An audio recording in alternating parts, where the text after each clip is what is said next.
بسم اللہ والحمد للہ والصلاة والسلام علی سیدنا و مولانا رسول اللہ وعلی آلہ وصحبہ ومن والاه اما بعد۔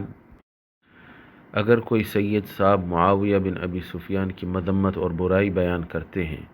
تو کیا اس کے باوجود بھی ان کی تعظیم اور احترام کرنا چاہیے یا نہیں؟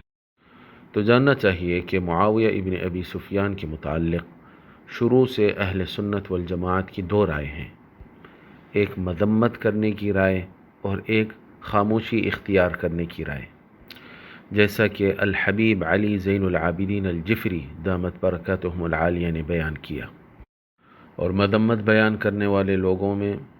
امام بخاری رحمۃ اللہ علیہ کے دادا استاد امام عبد الرزاق الصنعانی اور امام محمد بن الحسن الشیبانی اور الحافظ جریر بن عبد الحمید اور تابعی حضرت مسروق بن الاجدع اور اس طرح بہت سارے محدثین، حفاظ حدیث، تابعین میں سے اور غیر تابعین میں سے بہت سارے پائے گئے ہیں۔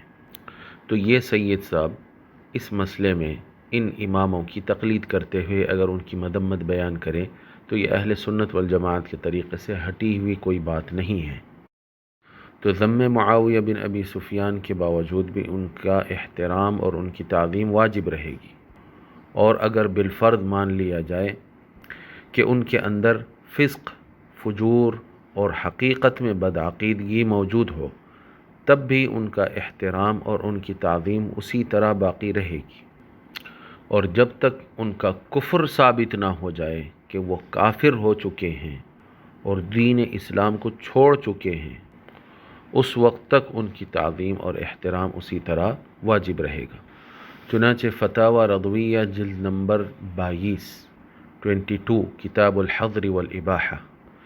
مسئلہ 180 تا 183، اس میں شاہ احمد رضا خان فاضل بریلوی علیہ الرحمہ بیان کرتے ہیں، بلکہ علماء و انصار و عرب سے تو وہ مراد ہیں جو گمراہ بددین نہ ہوں، یعنی علماء کی یا انصار کی یا عرب کی تعظیم اس وقت کرنا ہے، ان کا احترام اس وقت کرنا ہے جب وہ گمراہ یا بددین نہ ہوں، لیکن اور سادات کرام کی تعظیم ہمیشہ جب تک ان کی بد مذہبی حد کفر کو نہ پہنچے کہ اس کے بعد وہ سید ہی نہیں نسب منقطع ہے، یعنی جب تک وہ کافر نہ ہو جائے، ان کی بدعقیدگی اس حد تک نہ پہنچ جائے کہ جس کی وجہ سے وہ کافر ہو جائیں، اسلام سے خارج ہو جائیں، اس وقت تک ان کی تعظیم ہمیشہ واجب رہے گی۔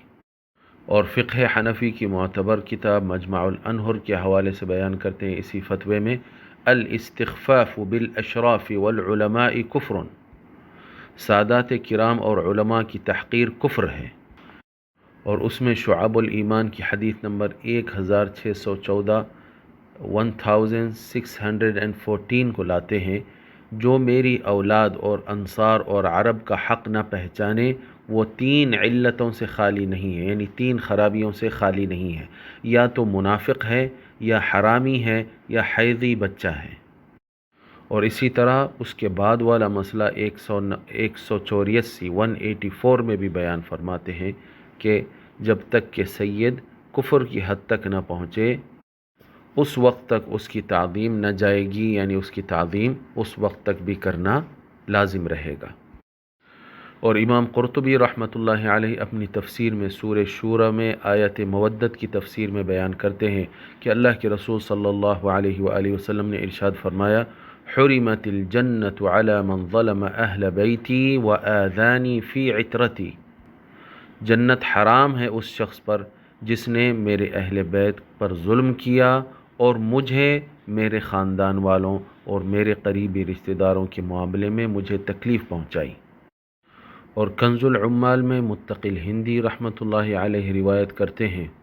کہ سیدنا علی بن ابی طالب علیہ السلام نے اللہ کے رسول صلی اللہ علیہ وآلہ وسلم سے روایت کیا، من آذانی فی اہلی فقد آذى اللہ، جس نے میرے اہل بیت کو تکلیف دینے کے ذریعے مجھے تکلیف پہنچائی اس نے اللہ کو تکلیف پہنچائی۔ اور امام قرطبی رحمۃ اللہ علیہ اسی آیت کی تفسیر یعنی آیت مودت کی تفسیر میں بیان فرماتے ہیں کہ اللہ کے رسول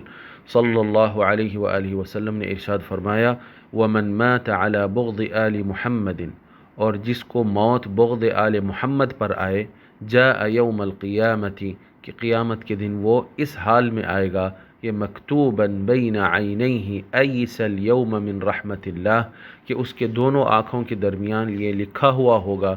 کہ آج کے دن یہ اللہ کی رحمت سے مایوس ہو چکا ہے۔ ومن مات على بغض آل محمد لم يرح رائحة الجنہ، اور جو بغض آل محمد پر مرے گا وہ جنت کی خوشبو تک نہیں سونگے گا۔ ومن مات على بغض آل بیتی فلا نصیب له فی شفاعتی، اور جو میرے آل بیت کے بغض پر مرے گا اس کے لیے میری شفاعت میں سے کوئی حصہ نہیں ہے۔ اس لیے سید کی کسی گناہ کی وجہ سے یا اس کی کوئی بدعقیدگی کی وجہ سے اس سے بغض نہیں کرنا چاہیے، اس کی بے ادبی نہیں کرنا چاہیے، بلکہ حضور اکرم صلی اللہ علیہ وآلہ وسلم کے ساتھ اس کا جو نسب جڑا ہوا ہے اس نسب کی وجہ سے اور حضور کی نسبت کی وجہ سے اس کا احترام کرنا چاہیے،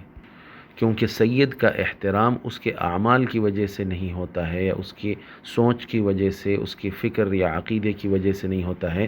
بلکہ حضور اکرم صلی اللہ علیہ وآلہ وسلم کے نسب کی وجہ سے ہوتا ہے۔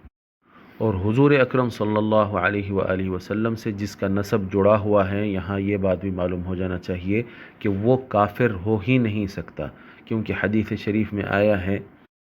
کہ اللہ کے رسول صلی اللہ علیہ وسلم نے سیدہ فاطمہ الزہرا علیہ السلام سے ارشاد فرمایا، ان اللہ تعالی غیر معذبک ولا احد من ولدک، اے فاطمہ اللہ نہ تجھے عذاب دے گا نہ تیری اولاد میں سے کسی کو عذاب دے گا، جس سے معلوم ہوتا ہے کہ کوئی بھی سید کافر نہیں ہوگا اور کافر نہیں ہونے کی وجہ سے اللہ تعالیٰ ان کو عذاب نہیں دے گا۔ اور ان کا احترام اس لیے کرنا ہے کیونکہ اللہ کے رسول صلی اللہ علیہ وآلہ وسلم نے ارشاد فرمایا، کل بنی اب ینتمون الی عصبتہم الا بنو فاطمہ فانا ابوہم، مختلف الفاظ کے ساتھ یہ روایت آئی ہے مستدرک علی الصحیحین میں، مجمع الزوائد وغیرہ کتب حدیث میں، کہ سب کی اولاد اپنے باپ کی طرف نسبت کرتی ہے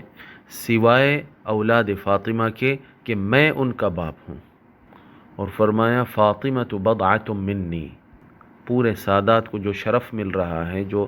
عزت اور احترام ان کی واجب ہو رہی ہے لوگوں پر، وہ سیدہ فاطمہ الزہرا علیہ السلام کے واسطے کی وجہ سے، کہ سرکار نے فرمایا فاطمہ میرا ٹکڑا ہے، اب آپ کی جو بھی اولاد ہے وہ سادات کہلائی، کیونکہ آپ اللہ کے رسول کا ٹکڑا ہیں۔